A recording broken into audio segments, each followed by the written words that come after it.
In order to understand chemical bonding and molecular structure, the first thing that we need to do is to talk about bonding.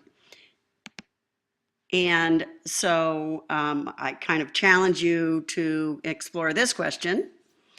Atoms and teenagers, what do you have in common? There's a nice little video here that you might take a look at, kind of orient yourself before you dive into this chapter. But for today's video, we want to talk about the difference between ionic bonds and covalent bonds.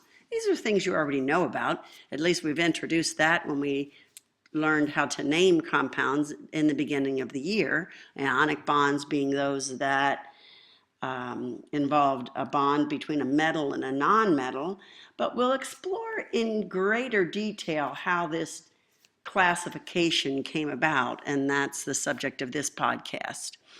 Covalent bonds being shared, well, how do you know whether bonds transfer electrons or share these electrons?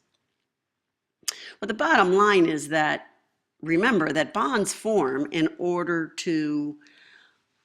for the two atoms involved in the bond to become more stable. That's the driving force behind bond formation, stability. So we finished this chapter on electron configuration and the trends in the periodic table, and so stability is the underlying driving force. If we think of stability, we think of noble gas electron configuration as well. So if we summarize what you've learned in the past, we know that metals lose electrons to become positively charged. Nonmetals gain electrons to become negatively charged, and that's what constitutes an ionic bond. Whereas in covalent bonds, for example, between two oxygen atoms in the oxygen that we breathe, or a molecule such as water, the bonds between the atoms are shared. Sometimes they're shared equally, as in the case of oxygen, and sometimes they're shared unequally, as in the case between the oxygen and hydrogen in water. So the term that's used is polarity, and so we can think of a continuum of polarity as an extreme going from completely equal sharing, non-polar, to totally unequal sharing, polar. And it reminds me of a project that my college roommate did, and Art. She had to take 100 squares, 1-inch squares, line them up in a row, and take only white paint and black paint. And then she had to organize these squares to get 100 different tones of black to white. And so there was this middle ground of gray. And so if we each looked at these squares from my roommate Barb, we wouldn't all agree where the color changes from black to white, if we could only use those two words, white and black. So there's kind of this gray area, this area in the middle where we'd say, well, it's not really black, it's not really white, it's gray. And so that's the distinction that we'll make with polarity, is we'll talk about ionic, completely unequal sharing, covalent, perfectly equal sharing, and then this gray area in between where the molecule, or excuse me, the bond is said to be polar, but it's not, the electrons aren't transferred and they're not shared equally. So if we look at one example of a bond between sodium and chlorine, if we write the electron configuration of both of these atoms, we can see that, if we recall, sodium having sodium 1 valence electron and chlorine having 7, that stability is gained when sodium gives up 1 electron to chlorine. The reason why, do you remember from the last chapter? What were the properties that we studied in the last chapter? Yes, sodium has a low ionization energy. So that means that electron is easily lost. It's a low ionization energy because the nuclear charge is not very strong compared to chlorine. Chlorine has a higher ionization energy, so it doesn't want, that's not the right term, is it? It has a stronger hold on its outer electrons, so its electrons are not easily lost compared to sodium. Chlorine also has a high electron affinity, which then means that it has a greater ability to attract electrons. And so what happens is sodium gives up its electron to chlorine. And the way we show this ionic bond formation is, perhaps you recall doing something called electron dots.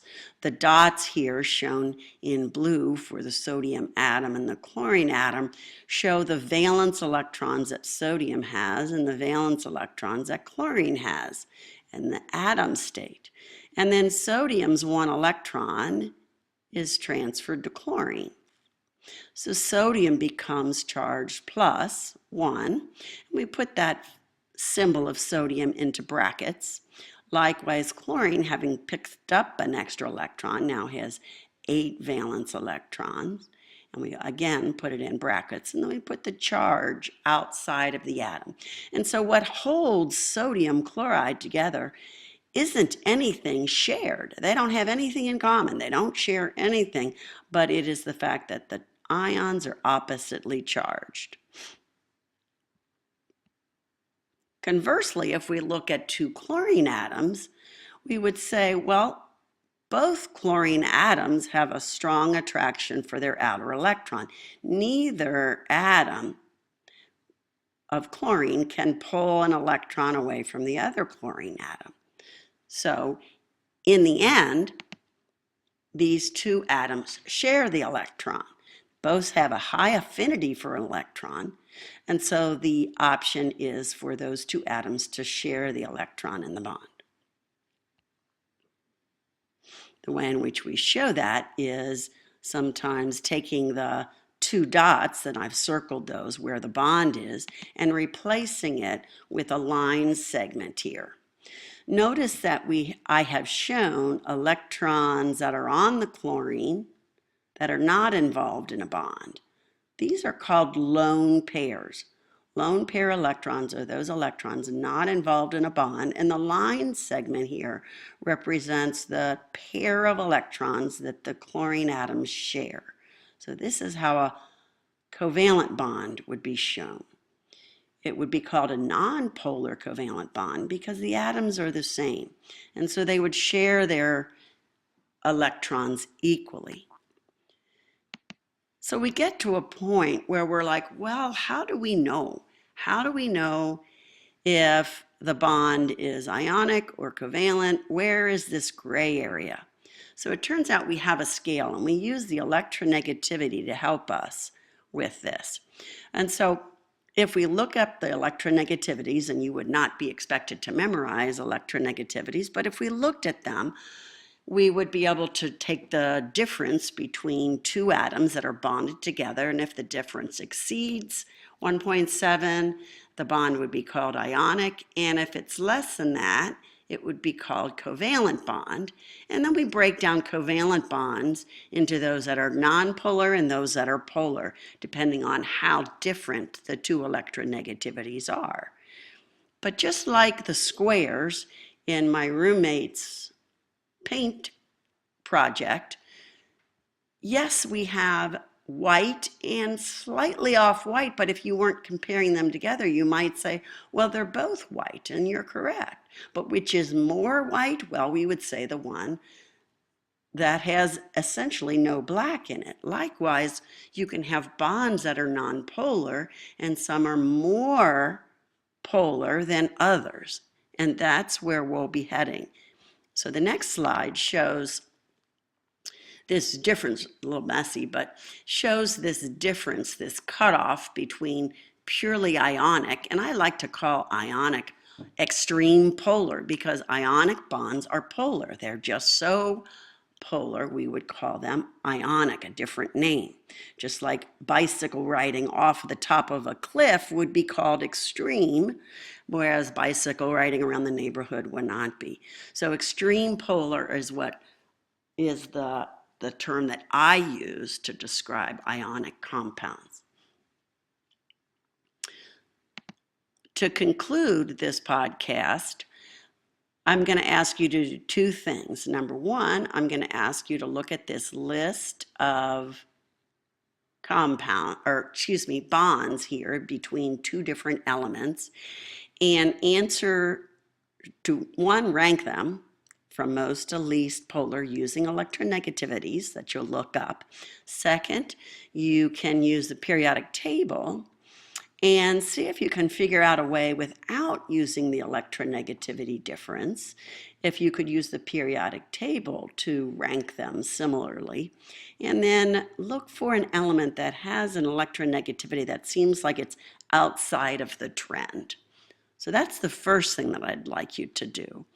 The next thing that I'd like you to do in preparation for class tomorrow is to go to this site, and there is a link on the PLUS portal to this site. Go to this site. It's an interactive website where you're going to review some of the nature of this podcast, and then you're going to start to learn how to draw covalently bonded molecules.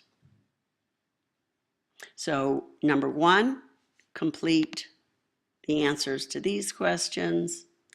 And then number two, go to this website and move through the process of learning how to draw covalently bonded molecules. Have a good day.